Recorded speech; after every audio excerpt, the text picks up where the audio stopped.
In the headlines, family of murdered 18-month-old Muhammad Abidin demand justice in Bauchi. 4 siblings killed as building collapses after downpour in Enugu. Immigration Service arrests 61 illegal migrants in Ogun. And away from Nigeria, dozens of people are injured in clashes between rival Eritrean groups in Israel. Hello and welcome to News Update on Trust TV. I am Abdurrahman Omar. Thanks.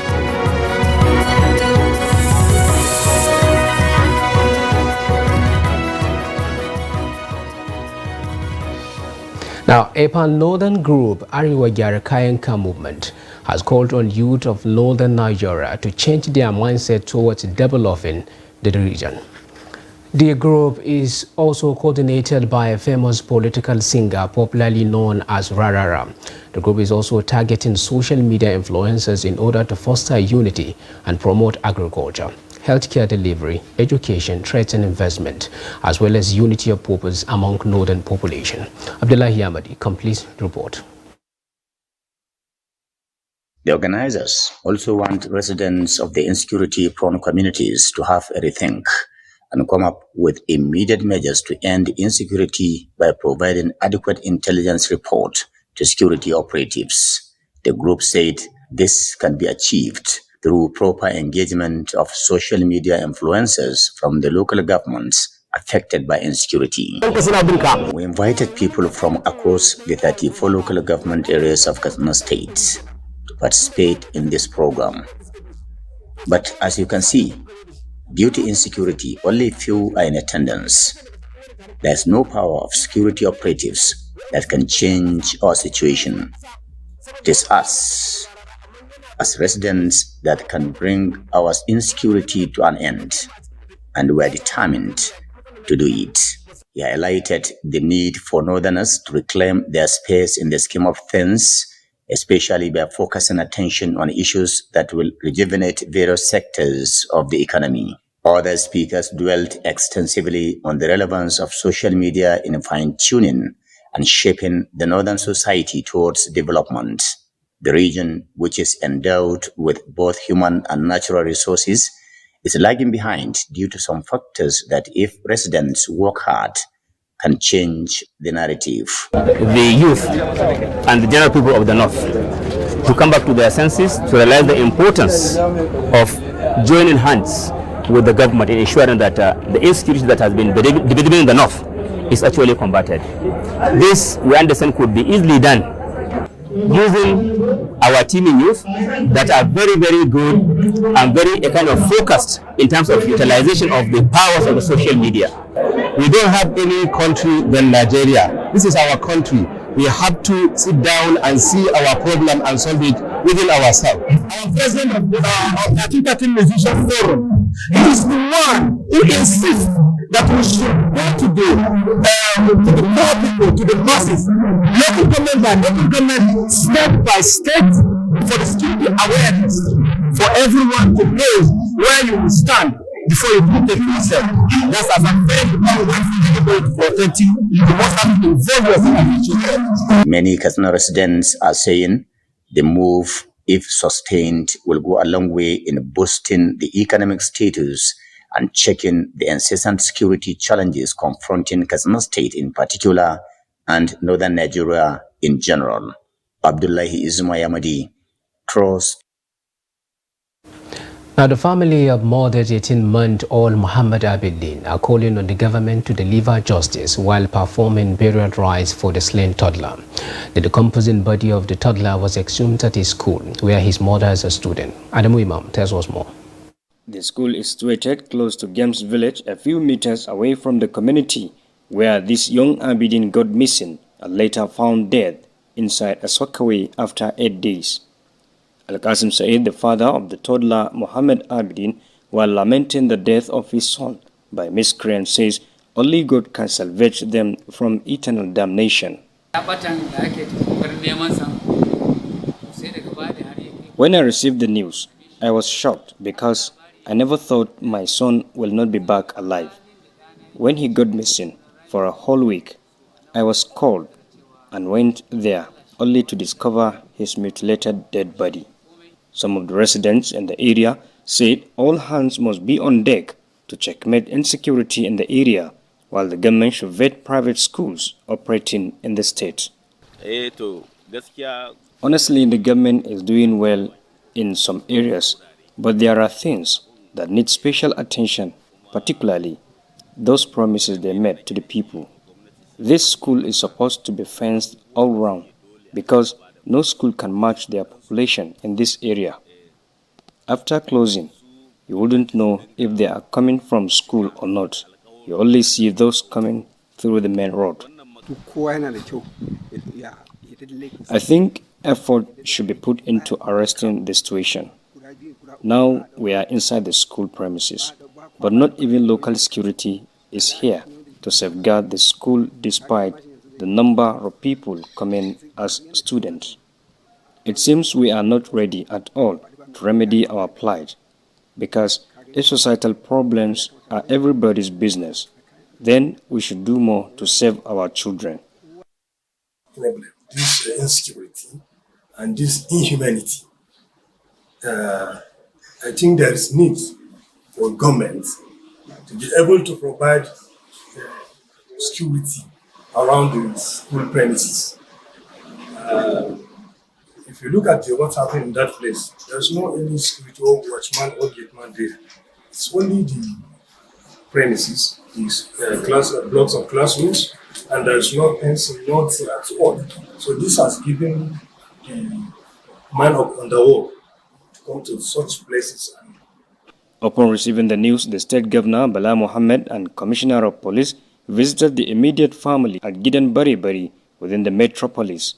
During the visit, the governor ordered the Ministry of Education to close down the school till investigations are completed and directed security agencies to fish out the perpetrators of such inhumanity. Adam Imam, Trust TV News, Bauchi. 4 siblings have been killed in a building collapse at Agri quarters in the Mbenema axis of the Kolkam in Enugu State. Chairman of the Enugu Capital Territory Development Agency, EGDA, Uche Anya, confirmed the incident on Saturday after inspecting the site of the collapsed building. Anya said the building collapsed around 8 p.m. on Friday after a downpour. He said the structure was approved for animal husbandry but was converted into a residential building.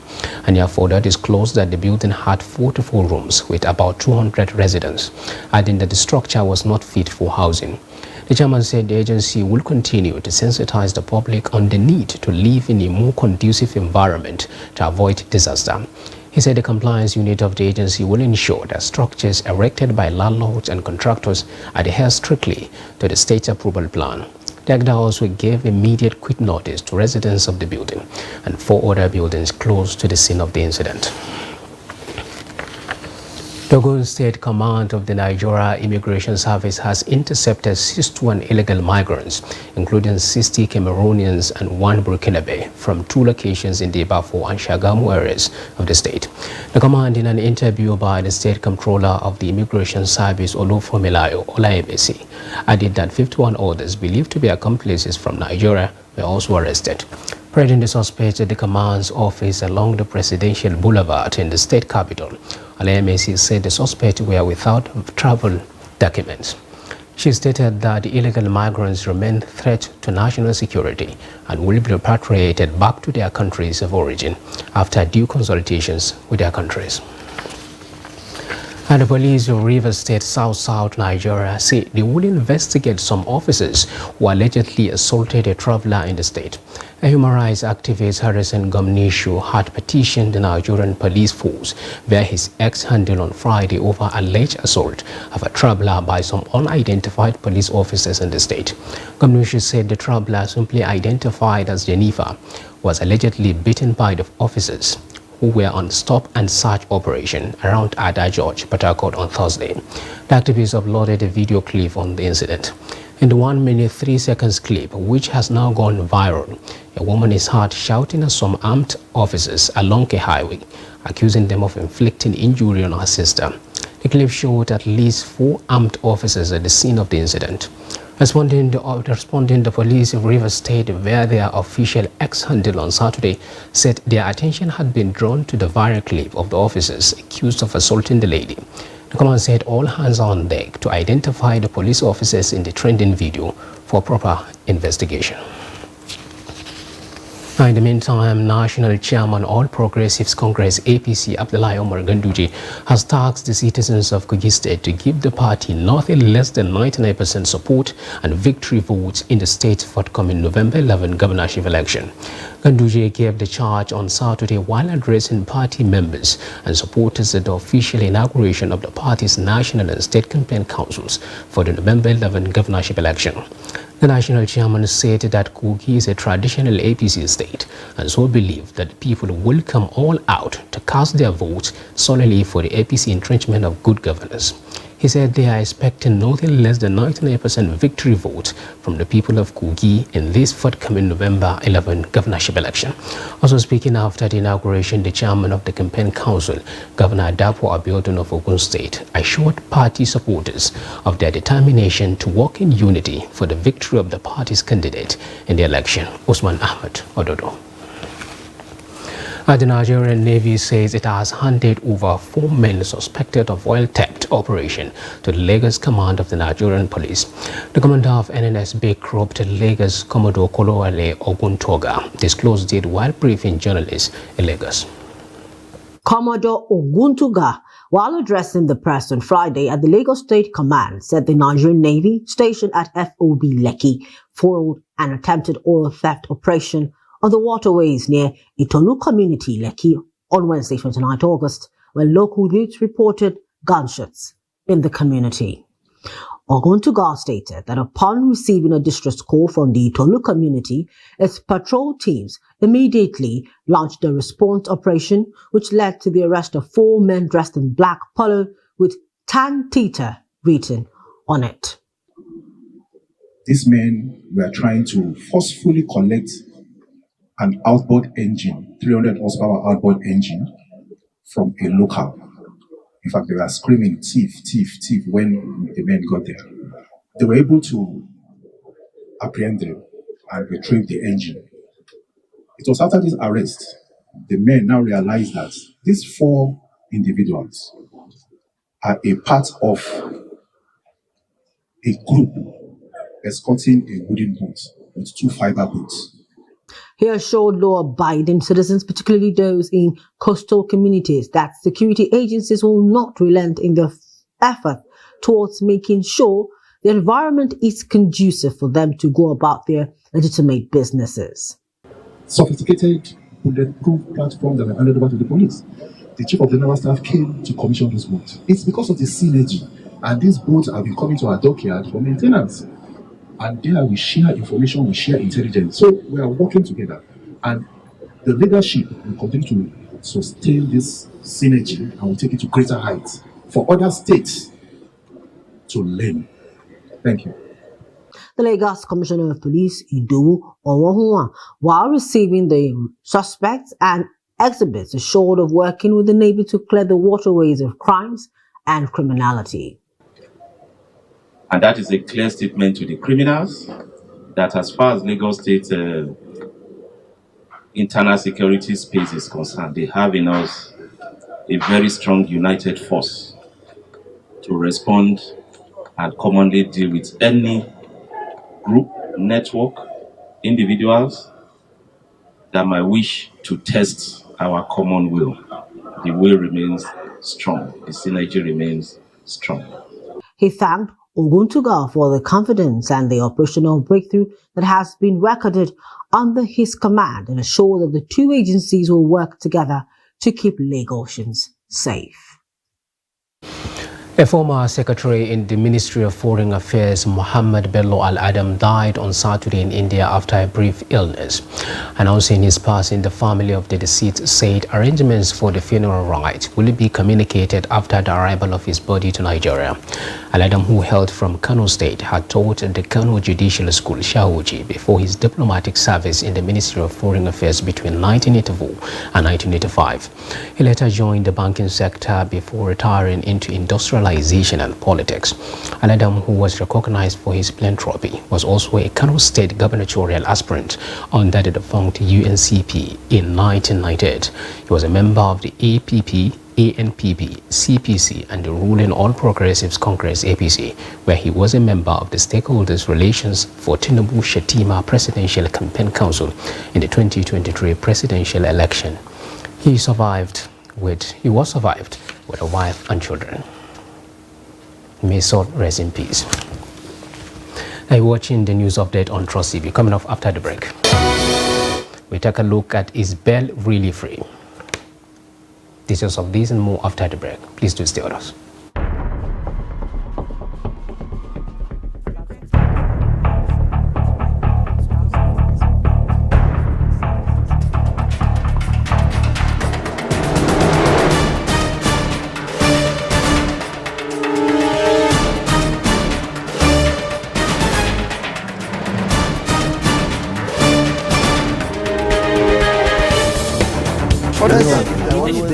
That's great.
This is Trust TV, documenting the Nigerian story.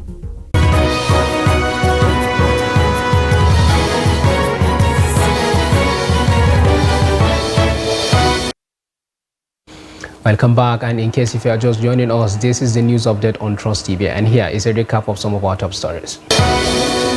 Family of murdered 18-month-old Muhammad Abedin demand justice. And 4 siblings killed as building collapses after downpour in Enugu. Now to more news. Former Vice President Yemi Osinbajo says the Africa Climate Week and Summit will create investment opportunities in Africa. The summit, scheduled to take place in Nairobi, Kenya from September 3rd to 6th, is aimed at championing a positive climate-compatible vision for the continent. Osinbajo, who is the global advisor for the Global Energy Alliance for People and Planet, GEP, said the summit will boost investments in clean energy and innovation in Africa. He said the collaboration between governments and stakeholders will drive sustainable economic development for the continent. GEP head Simon Harford said the summit will address how African countries and developed economies can collaborate to accelerate the transition to green energy. Harford said the climate crisis is real and should be treated as urgent, adding that the organization is actively working to make a positive difference. Now, is bail a legal right guaranteed under Section 35 of the 1999 Constitution as amended? According to Nigerian law, a person will be released from custody either on the undertaking of a surety or their own recognizance. Ibrahim Ismail speaks to a legal practitioner on bail conditions vis-a-vis what is applicable in the system. Report. Nigeria's 1999 constitution provides that an accused person is entitled to be released on bail if the alleged offense is bailable as stipulated by law. The bail can be granted on self-recognition or bond to produce a surety. Condition or a situation of a temporary or a conditional release of somebody who has been accused of committing a crime pending the determination of the charge against him. Any citizen that is charged with a criminal offense is presumed to be innocent until he's proven guilty. So the period from investigation to the conclusion of your trial, wherein the court may pronounce you guilty or not guilty, within that period, that is the period that you talk about bail. The legal practitioner who highlighted some criteria for a surety said there are violations of provision of the law in the bail system which needs to be addressed. If the investigating agency feels that that person is qualified, the person can stand as surety. The surety will be required to sign a bond. That bond is just an amount of money that will be forfeited by the surety in case the suspect jumps bail or runs away. It's not as if you are paying that bond as a condition for the release on bail of the suspect. So what it means is that by the time investigation is concluded and the person is found to be innocent or the person is subsequently charged to court, that bond that the surety entered will be released to the surety. According to the Nigerian Correctional Service, there are 80,883 inmates in 253 custodian centers across the country, but 55,257 are awaiting trial, representing 68% of the total inmates detained. Because by the time you don't adhere to what the law says, when in respect of bail, you yourself, you don't have any difference with the person you are investigating, because the person you are investigating has broken a law. And if you don't grant him bail in accordance to the law, you yourself, you have broken the law, so you don't even have any difference with him. There are a lot of corruption allegations in the Nigerian legal system, which legal experts say are responsible for the delay in the dispensation of justice. Ibrahim Ismail, Trust TV News, Gombe. And on the international scene, more than 100 people have been injured in clashes between rival groups of protesters from Eritrea in the Israeli city of Tel Aviv, where the police fired warning shots in the air to disperse the demonstrators. Fighting broke out on Saturday after hundreds of Eritreans critical of their government approached a venue where a pro-government event was being held. Protesters broke through police barriers and smashed windows of police and other cars, as well as windows of nearby stores. They were also able to enter the venue near the Eritrean embassy and smash off chairs and tables. Israel's emergency medical service Megan David Adam said it treated 114 people, 8 of whom were in serious condition. The police said they arrested 39 suspects involved in violence. Now, finally on sports news, Novak Djokovic avoided a huge shock as he recovered from a 2-set deficit to beat a fellow Serb Laslo Djere and reach the US Open 4th round. Djokovic, 36 years old, to maintain his bid for a record equaling 24th major title with a 46, 6-1, 6-1, 6-3 win in New York. It is the 8th time in Djokovic's career he has fought back from 2 sets down to win. 3-time US Open champion Djokovic, who is aiming to move level with Australian Margaret Court, tardy of major wins, will play Croatian qualifier Bono Gojo in the last 16. And with that, we have come to the end of the news update on Trust TV. Do not forget to follow us across all our media platforms and our YouTube live stream. I am Abdurrahman Umar. Thanks for watching and bye for now.